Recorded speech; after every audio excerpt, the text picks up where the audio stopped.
And welcome back to Are You Smarter Than a Gamer? The quiz show that asks you questions. Here is your first question. What is the best-selling game of all time? The answer is Minecraft. Here is your final question. What is the most popular toy brand in the world?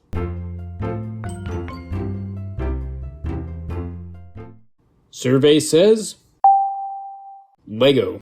Lego and Minecraft, two of the most iconic brands of all time, both beloved by boys and girls of all ages. But why? I think it's because at their heart, both Minecraft and Lego are about using your creativity to build things and express yourself. Humans were made with this passion for creativity instilled into them. It's this innate drive that inspires people to make the most beautiful things that men have ever made. We all long to make unique things, beautiful things, and I think it's no surprise that a lot of the most beloved video games of all time tap into this nature. When I think of the creative games that I played growing up, one game constantly comes to mind that I don't see talked about much: MySims. MySims, as you can probably guess by the name, is a spin-off of the Sims series. It was developed by EA Redwood Shores, which would rebrand a few years later as Visceral Games.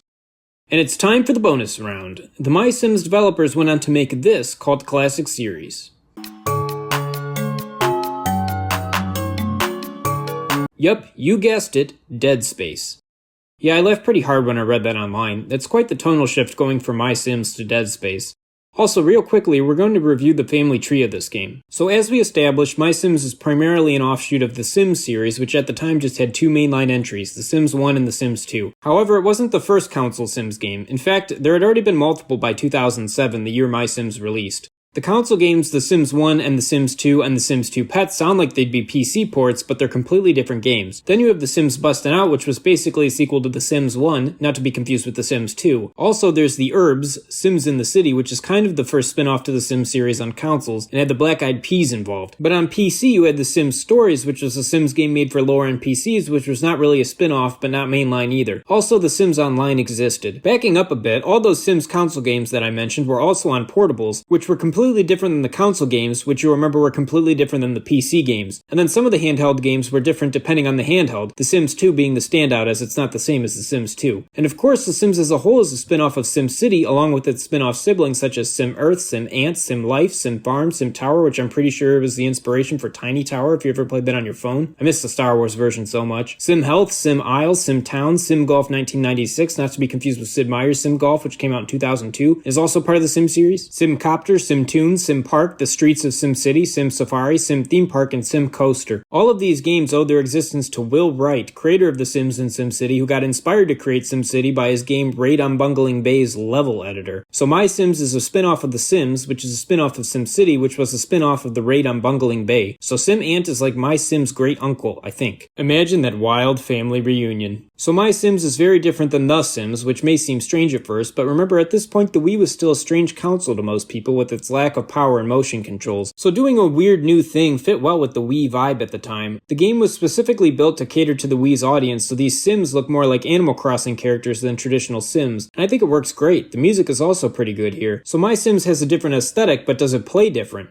Traditional Sims gameplay primarily revolves around the need meters. You have to make sure Sims do things like eat, sleep, and socialize. By keeping these meters full, you try to get promotions at your job to make more money. With this money, you build and decorate the house of your dreams. There's also the important social aspect of the game where you make friends, make enemies, get married, and have kids. Different games in the series emphasize different parts of the gameplay, and the console games at the time that MySims was released were usually focused on a story mode, unlike the sandbox-focused PC entries. MySims throws pretty much all of that out of the window to focus exclusively on the building and decorating aspect of The Sims. The needs meter is completely absent, as are pretty much all the social aspects. Instead of those things, the gameplay loop revolves around collecting materials in the world called essences to build furniture and to decorate people's homes. You can also choose who moves into the town and help build their houses. Also, this game follows the console tradition as a story mode rather than being just a sandbox. The story of this game is that there once was a builder capable of wielding the essences to create things, but one day they moved away. They don't tell us why, and we're left to fill in the gaps ourselves. My guess is that Hydroville is located in the Rust Belt. When the builder moved away, all of the townspeople started to as well, leaving only the mayor and 4 residents behind. But now there's word on the street that a new person is moving in who can use essences, and that new person is named Hydrated with an 8. The character customization is somewhat limited at first, but you'll unlock more styles as you play, which fleshes out the mechanic. Upon moving into the town, you meet the mayor, and they bring you to what is supposed to be your house, but there's nothing there, and you're asked to build it yourself. This is where you learn how to design building exteriors. There's plenty of options to choose from by the looks of things, but you don't really have a lot of space to make anything too complex, and some of the house pieces just don't play well together. The options here are pretty limited. Building the houses is just fine in my opinion, it's nothing too special. As usual, you'll unlock more house customization options as you play. After building your house, you then build your workshop, and this is where the main gameplay element is introduced. The mayor asks you to build her a podium with a handful of apple essences. In order to accomplish this, you visit the town garden and shake the tree with the Wii remote. You'll gather essences by shaking trees, prospecting, which is basically just walking to the area where the metal detector beeps, fishing, and interacting with Sims. Gathering these essences is relaxing, and it typically doesn't take you too long to get the amount you need. After gathering the apples, you head to your workshop to put together the podium, and you put it together by following the blueprint highlighted for you on the build screen. You can place the essences onto the blueprint as well, but you will mainly use them to paint your object. Each essence comes with 4 distinct color choices, 2 patterns and 2 solid colors, and you have access to a lot of different colors and designs this way. The most interesting part of this process though is that following the blueprint is completely optional. The white stars on the blueprints are the mandatory areas that have to be filled in by a block, but you can completely ignore the rest of the blueprint if you want. In fact, later on in the game you outright have to do this in order to progress. Eventually you're asked by townspeople to use maybe 30 essences on a blueprint that only has 20 paintable blocks, meaning you have to find a creative way to use up the remaining 10 essences by adding your own personal touch to the blueprint. There's a lot of different blocks to choose from, and you'll continuously unlock more as you progress through the game. The building component of this game is the main focus, and in my opinion it absolutely nails it. I think the mechanics are extremely solid. The only downside with them is that the Wii Remote pointer controls can be kind of picky at some points, so specific block placements may require patience, but if you're patient enough to deal with that, it's awesome. The other main mechanic is the interest wheel. There are 6 types of interests in the game: fun, cute, geeky, spooky, studious, and tasty. Each essence you gather fits into one of these categories, and each sim has 2 interests that they like and 1 that they don't like.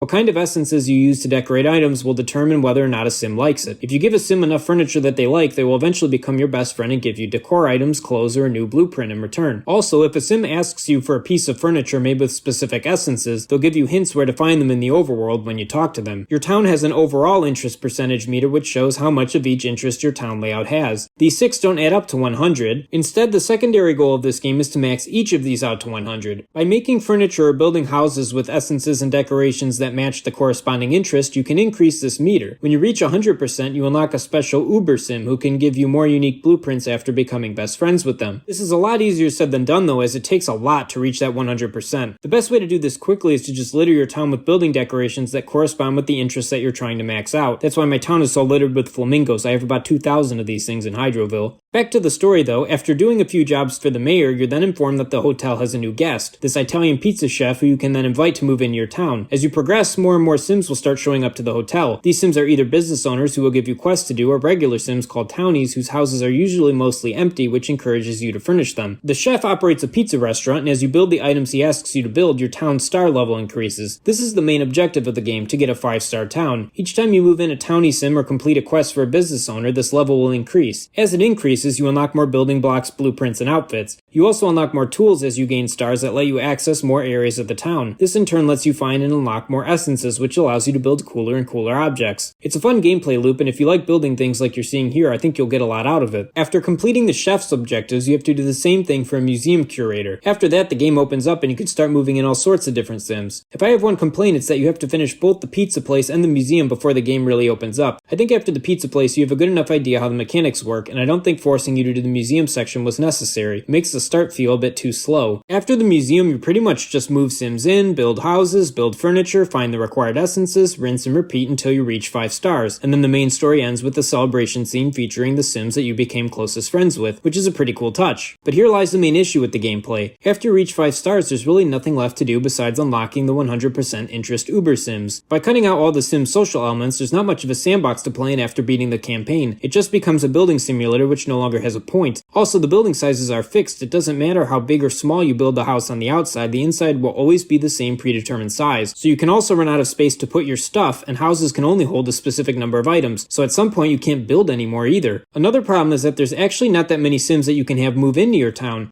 The developers made so many cool and unique Sims, but you don't even get the chance to interact with them. There's not nearly enough lots to move people into. Also, these Sims, despite looking so different from one another and clearly having unique interests, don't have a lot of lines of unique dialogue. Once again, the socialization aspect is completely missing. The only point of talking to Sims in this game is to farm interactions for more essences. For example, there was one point in the story where I needed anger essences, so I went to the hotel to pick fights with random guests until I had enough. There's no consequences to me doing this. Besides this, interactions do nothing. But the absolute biggest issue with this game, the issue that is going to be a deal breaker for a lot of people, the only thing that keeps me from 100% recommending this to every Wii owner, is the performance. This game runs about as well as I do, which is to say terribly. This is the worst performing Wii game I have ever played. This is one of the worst performing games in general I have ever played. This game runs so bad I'm sort of worried it's going to damage my Wii disc drive because it sounds like a war zone in there when it runs. And it's not my Wii that's the problem, everyone has this issue. This game outright freezes a ton during gameplay and the loading screens are long, and the performance just haunts every aspect of this game. If you're someone sensitive to this sort of thing, I can't recommend you play it, which makes me sad because if this game ran well, I think it would be one of the most creative and interesting games on Wii. I do think it's a hidden gem, but I think it's only hidden because the performance keeps people away. Otherwise, I think it'd just be a gem. There is a PC version which, based on what I read online, fixes the performance issues at the cost of slightly worse controls, but it's on Origin, not Steam, so that's up to you if you want to investigate it. I don't have the PC version, but I just want you to know that it's an option. To get back to the positive side of things, though, one thing I want to add just for fun is that this game has cheat codes that let you unlock cool furniture, blueprints, and outfits. I miss when games had fun cheat codes. Nowadays, this would probably be locked behind microtransactions, especially because this game was made by EA. That's also the reason I'm not too hopeful for a remaster or sequel of this game. EA won't even make SimCity games anymore, and The Sims is now a free-to-play game designed to get you to pay hundreds or thousands of dollars for all the content. I don't think they're interested in bringing this series back and doing it right, which is a big shame.